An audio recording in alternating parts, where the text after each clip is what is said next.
Dan Dickow, Scorebook Live, Washington, in the next installment of High School Legends. This time, Spokane native from Mead High School, class of 2003, Adam Morrison. Adam, I've always been so impressed with somebody who has a heart to coach a high school basketball Yep. program.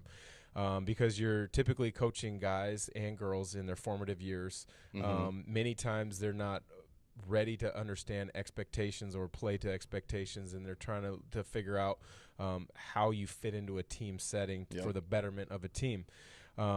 You played for Coach Glenn Williams, who I think did a really nice job this year at Mead. He's got that program Yes. going back in a positive direction. Absolutely.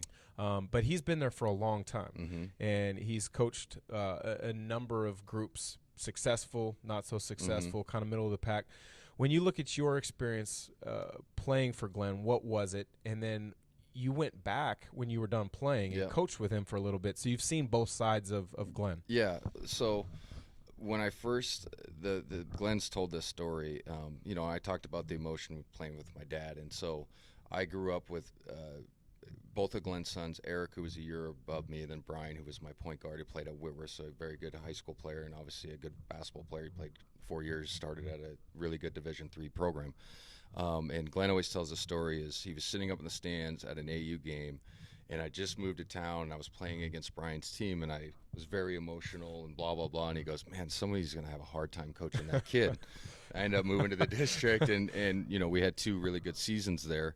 But Glenn was fantastic in the sense that, a lot of times, this is my opinion, some high school coaches fall in love, especially basketball-wise. All right, that kid's tall, you belong in the post.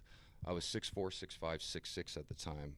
He was smart enough to say, okay, he's a perimeter player. I'm going to let him play on the outside. I'm going to let him take shots that normally other kids are not allowed to take and miss some of those, but it helped me grow confidence.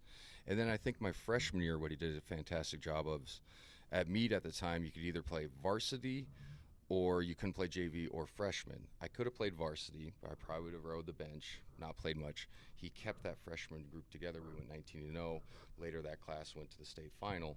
So he understood that, as a young player, sometimes you have to learn how to dominate games. And if that means you play JV or you play freshman for a season, you get time, you get confidence, you learn how to score, things of that nature. You learn how to lead. That's what he was really good at. And then he was good at, at the time we played, we didn't have shot clock still.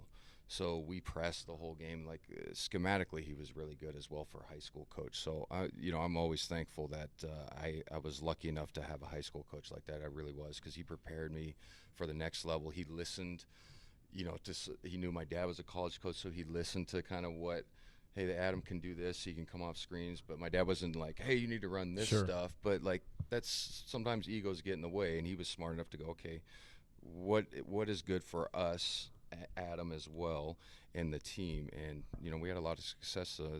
My junior year, we went to state first time in years, and then my senior year, we go to the state final, almost go undefeated.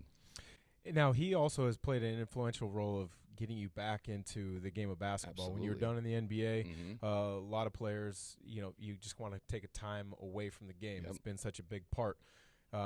He brought you back, and you were a volunteer assistant Yep. for a couple of years under Glenn. What was that like? It was awesome. At the time, I didn't want to be around basketball. I didn't watch basketball, so he could kind of tell I was hurting a little bit emotionally. So he said, "Hey, why don't you come in and just come in whenever you want, help these kids out. You'll get enjoyment out of it. We want to pick your brain on certain things."